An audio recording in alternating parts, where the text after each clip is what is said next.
नमस्कार भक्तजनों, जन्म मित्रों में आपका स्वागत है जो कि हमेशा आपकी सेवा के लिए। प्रीवियस वीडियो में हम लोगों ने डिस्कस किया था आयुष काउंसलिंग डिटेल के बारे में, शेड्यूल के बारे में।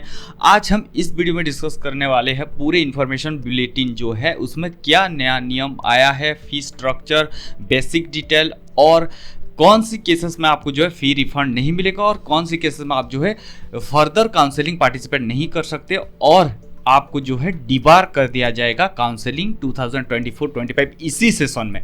तो आप पूरे वीडियो को एंड तक ज़रूर देखना ताकि आपको जो है इंपॉर्टेंट इन्फॉर्मेशन मिल जाए जब आप उस गलती को ना करें, ताकि आपको जो है काउंसलिंग से बाहर होना पड़े। तो बेसिकली आयुष काउंसलिंग करता है AACCC यानी कि Ayush admission central counselling committee. आप यहाँ पे देख रहे होंगे, मैं प्रीवियस वीडियो में बता चुका हूँ भी आयुष होता क्या है, कौन से कोर्सेस होते हैं। तो यहाँ पे आप नॉर्मल देखें तो आयुर्वेद, यहाँ पे यौगिक, यूनानी, सिद्धा और होम्योपैथिक, ये सारे लेके आपका जो है आयुष होता है। इसमें जो काउंसलिंग कमेटी होती है AACCC यानी कि Ayush admission central counselling committee होती है। और अगर हम पूरी की पूरी बातचीत करेंगे यहाँ पे, और बहुत सारे लोगों को ऐसे स्टूडेंट के मन में डाउट होगा कि यहाँ पे जो प्राइवेट यूनिवर्सिटी से वो पार्टिसिपेट करते, वो पार्टिसिपेट नहीं करते।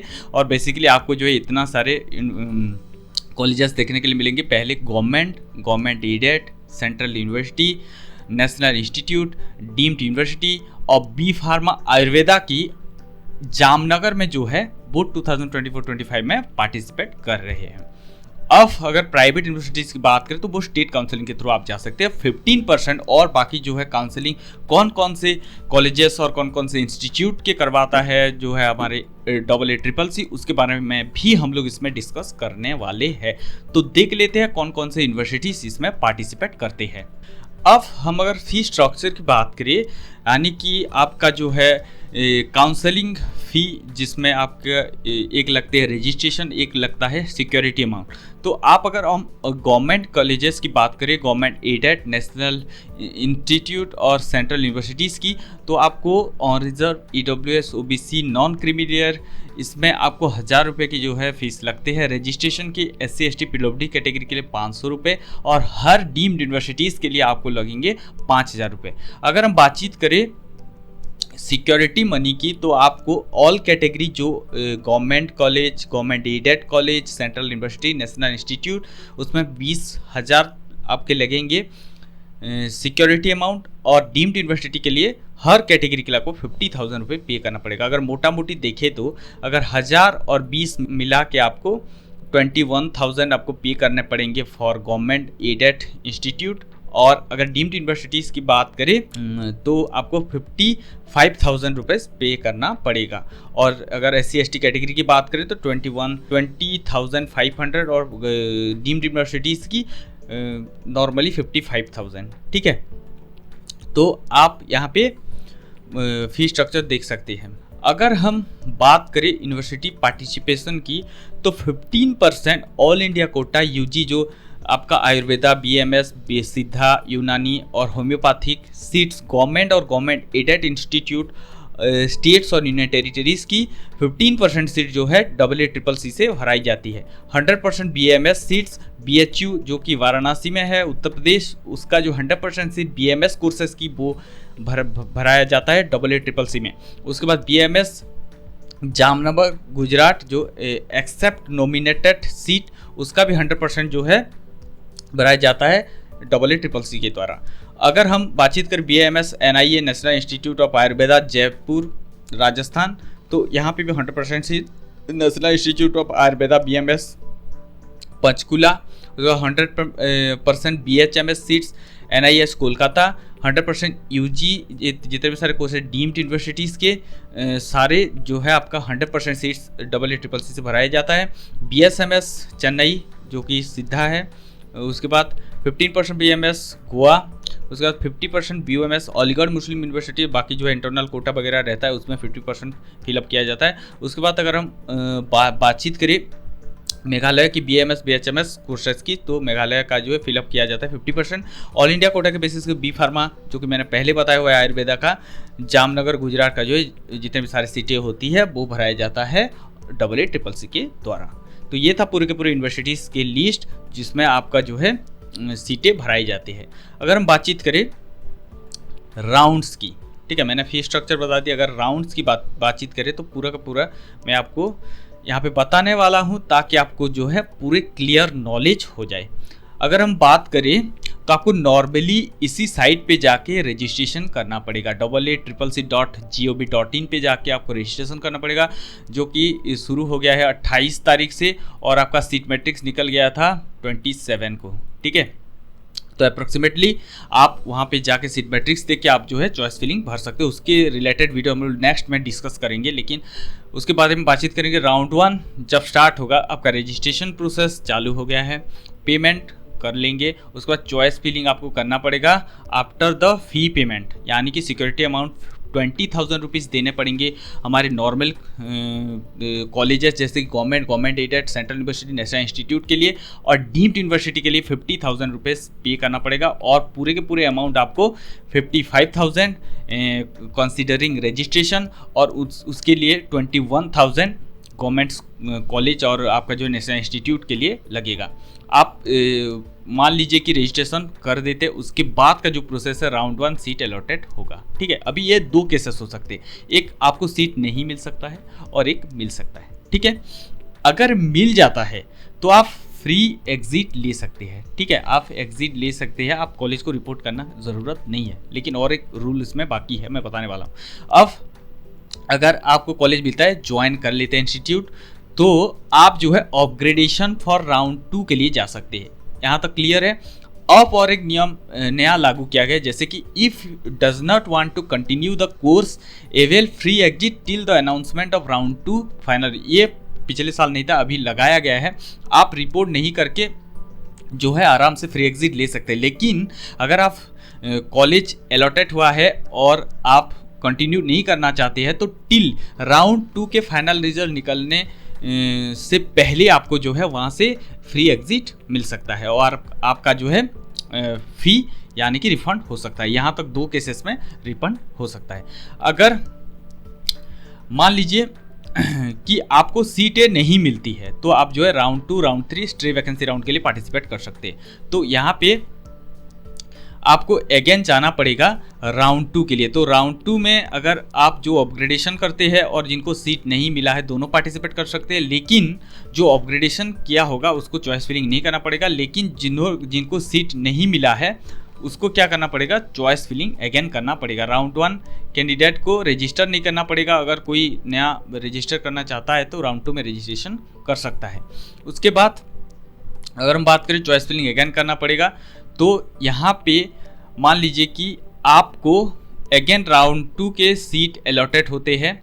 ठीक है, अगर आपको सीट मिल जाता है तो आपको क्या करना पड़ेगा, R1 कॉलेज से आपका सीट कैंसिल हो जाएगा और R2 राउंड 2 में जो कॉलेज इंस्टीट्यूट अलॉटेड होंगे उसमें आपको एडमिशन लेना पड़ेगा। अब आपको एक रूल दिया गया है, यहाँ पे मैं थोड़ा सा जूम कर देता हूँ। अब देखिए, अब अगर आप ज्वाइन नहीं करते हो, ठीक है, अब अगर आप ज्वाइन नहीं करते हो, यहाँ पे दिया गया है अगर आपको सीट मिलता है और आप ज्वाइन नहीं करते हो तो आपका फ़ी तो जाएगा ही जाएगा, फॉरफिट किया जाएगा।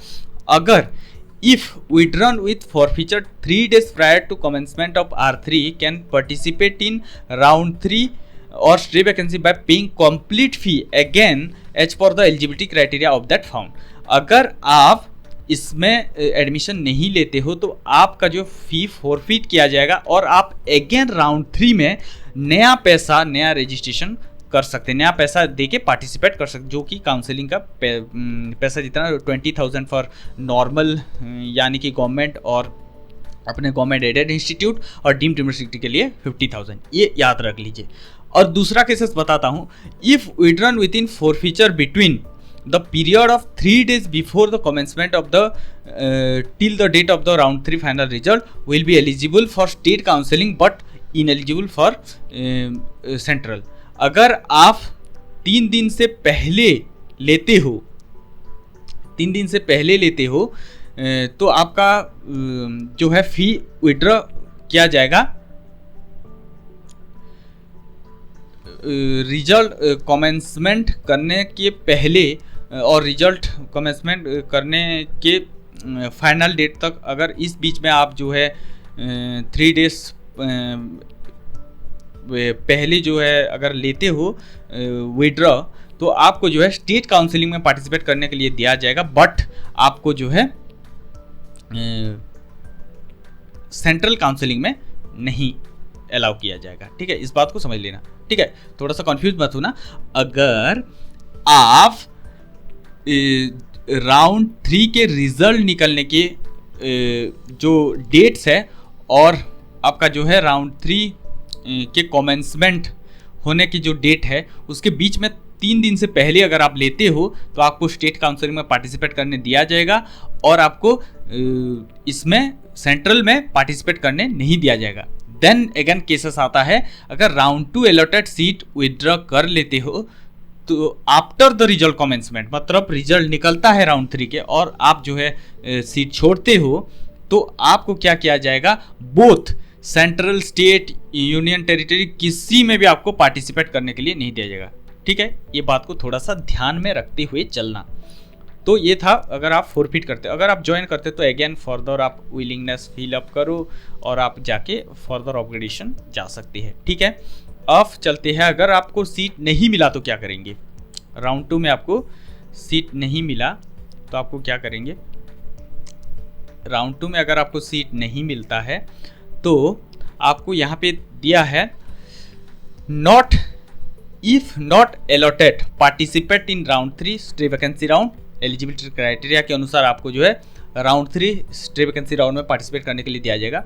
If not upgraded then also round 2 rule applicable for to round 1 admitted candidate after publication of round 2 result. तो राउंड 1 में जिसने जैसे लागू हुआ था वही सेम प्रोसेस आपको यहाँ पे लागू किया जाएगा। If not upgraded continue at R1 admitted seat can participate in R3 by filling new choices. आपको न्यू चॉइस फिलिंग करना पड़ेगा। ठीक है, if not upgraded and does not want to retain R1 joint seat can avail exit with forfeiture till 3 prior date of commencement. Such candidate willing are eligible to participate in stay vacancy. Fees again eligibility criteria for the round. मतलब आप अगर नहीं मिला है तो आप जो है स्टे वैकेंसी राउंड 3 में पार्टिसिपेट कर सकते हैं अगर आप एग्जिट लिए है तो राउंड 1 में। ठीक है, अगर candidate who exit the round 1 admitted seat with forfeiture of counselling fees between the prior of 3 days before the commencement of R3 and till the date of the round final result excluding the final result will be eligible for state council. जैसे कि मैंने यहाँ पे same rule बताया, यहाँ पे भी लागू हो रहा है। और round 1 not upgraded candidate withdraw there seat with forfeiture after round 3 result के बाद अगर करते हो तो आपको जो है इनएलिजिबल किया जाएगा हर जगह पे। ठीक है, ये बात को थोड़ा सा ध्यान दे देना। अगर आप यस हो जाता है, आपका अपग्रेड हो जाता है राउंड 3 में, तो आपका वही सीट मैट्रिक्स आ जाएगा। सीट मैट्रिक्स आने के बाद आप जो है राउंड 3 के लिए पार्टिसिपेट कर सकते हो। वही सेम अगेन प्रोसेस जो किए रहेंगे, पहले से नहीं अलॉटेड हुआ होगा तो आपको जो है राउंड 3 में चॉइस फिलिंग के साथ आपको नया चॉइस फिलिंग करना पड़ेगा और आप जो है अपग्रेडेड को चॉइस फिलिंग कोई करना नहीं पड़ेगा। आपको नॉर्मली अब अपग्रेडेड चलेंगे। ठीक है, अब अगर देखते हैं round 3 seat allotment. Round 3 seat allotted हो जाता है जिसको मिल जाता है। मिल जाने के बाद आप राउंड 1 से कैंसिल, राउंड 2 से कैंसिल, राउंड 3 में सीधा सीट आपको मिल जाएगा और लेने के लिए बाउंड है। आप यहाँ से नहीं छोड़ सकती, आप फर्दर स्टे वैकेंसी के लिए नहीं जा सकती। अगर सीट अलॉटेड हुआ है आराम से एग्जिट, आराम से आपको जो है लेना पड़ेगा। नो फ्री एग्जिट, कोई भी एग्जिट नहीं है राउंड 3 के बाद। ठीक है, अगर नहीं मिलता है अगर नहीं मिलता है सीट तो स्टे वैकेंसी राउंड में पार्टिसिपेट कर सकते हैं। अपग्रेड रूल कोई नहीं है R3 के बाद। ठीक है, उसके बाद आपको यहाँ if withdrawn from not upgraded seat otherwise become ineligible for any Ayush counselling. अगर आप मिलता है और छोड़ देते हो सीट तो आपको काउंसलिंग से बाहर। ठीक है, अब चलते हैं stay vacancy round. Stay vacancy round में आपको अंडरटेकिंग देना पड़ेगा कि किसी भी राउंड में आपको जो है पार्टिसिपेट नहीं किए हो उस कैंडिडेट के लिए। इसके बाद वही सेम रूल लागू होते हैं जैसे कि if seat allotted previous allotted seat after commencement of the round state counselling stand cancel. If not reported become in eligible for Ayush counselling and counselling fees forfeited. ये सारा सेम रूल लागू हो रहा है। उसके बाद stay vacancy round. Stay vacancy round कौन से कैंडिडेट एलिजिबल होंगे और स्टे वैकेंसी राउंड दो मतलब फेज में चलेगा 1 और 2। तो आपको जो है रजिस्ट्रेशन ओनली 1 में करना है, फर्दर आपको रजिस्ट्रेशन नहीं मिलेगा। ठीक है। तो up to stay vacancy round 1, round 2, round 3, stay vacancy round 1 में आपको रजिस्ट्रेशन करने के लिए दिया जाएगा। फर्दर आपको रजिस्ट्रेशन करने के लिए नहीं दिया जाएगा। राउंड 2 स्टे वैकेंसी राउंड 2 में आपको रजिस्ट्रेशन करने के लिए नहीं दिया जाएगा। अब रजिस्ट्रेशन स्टे वैकेंसी राउंड उन बच्चों के लिए है जिनको किसी भी कॉलेज अलॉटेड नहीं हुआ है फॉर प्रीवियस राउंड में, ठीक है। अब यहाँ पे 2 कैटेगरी में होगा, एक तो state government aided central university national institute में होगा और इसके बाद डीम्ड यूनिवर्सिटी का अलग होगा, ठीक है।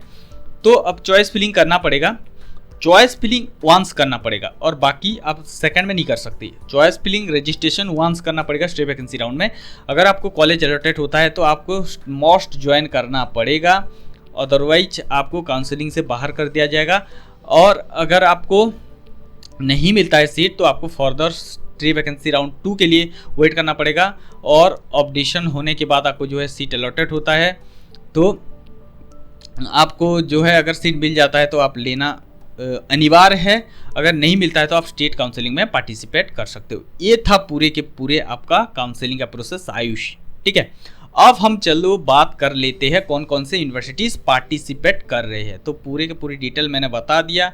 अब अगर हम चलते हैं तो आपको यहाँ पे पूरे देखने के लिए मिल जाएंगे पूरे के पूरे list of government aided institute, ठीक है। सेंट्रल यूनिवर्सिटी, अगर आयुर्वेदा यूनिवर्सिटी की बात करें, इंस्टीट्यूट की बात करें तो यहाँ पे आपको आंध्रा में देखने के लिए मिल जाएंगे doctor Shastri government ayurvedic college Vijayawada Andhra Pradesh. यहाँ पे सारा कुछ आपको देखने के लिए मिल जाएगा आयुर्वेदा इंस्टीट्यूट। उसके बाद अगर हम बातचीत करें गवर्नमेंट एडेड इंस्टीट्यूट की तो आपको यहाँ पे देखने के लिए मिल जाएंगे कर्नाटका, केरला, महाराष्ट्र। उसके बाद डीम्ड यूनिवर्सिटी की बात करें तो गुजरात, कर्नाटका, केरला, महाराष्ट्र, तमिलनाडु में मिल जाएंगे। उसके बाद सेंट्रल यूनिवर्सिटीज़ की अगर हम बात करें तो आपको गोवा में देखने के लिए मिलेगा, आपको गुजरात, हरियाणा, मेघालय, राजस्थान, उत्तर प्रदेश देखने के लिए मिलेगा। उसके बाद अगर होम्योपैथी की बात करें तो वही सेम वैसे ही है। आप अगर सिद्धा की बात करें तो आपको देखने के लिए मिल जाएंगे इंस्टीट्यूट सेंट्रल यूनिवर्सिटी, और यूनानी के लिए भी आपको government institute, government aided institute और सेंट्रल यूनिवर्सिटी, डीम्ड यूनिवर्सिटी आपको देखने के लिए मिल जाएंगे। तो ये था पूरे के पूरे आपके आयुष काउंसलिंग के इन्फॉर्मेशन बुलेटिन। मैंने इंपॉर्टेंट पॉइंट्स बता दिए, आप जो है आराम से देख के समझ के जो है विड्रॉ करना, अदरवाइज आप जो है प्रॉब्लम में फंस सकते हैं। तो अगेन वीडियो में डिस्कस करेंगे फर्दर रजिस्ट्रेशन प्रोसेस के डिटेल बारे में, उसके बाद जो सीटें हैं, और मिलते हैं नई वीडियो में। तब तक के लिए इंतजार करते रहे, हमारे चैनल को सब्सक्राइब करके ज़रूर रखना, इसी तरीके का अपडेट आपको मिलता रहता है। और हमारे साथ जुड़ने के लिए दिल की गहराई से प्रेमपूर्वक धन्यवाद।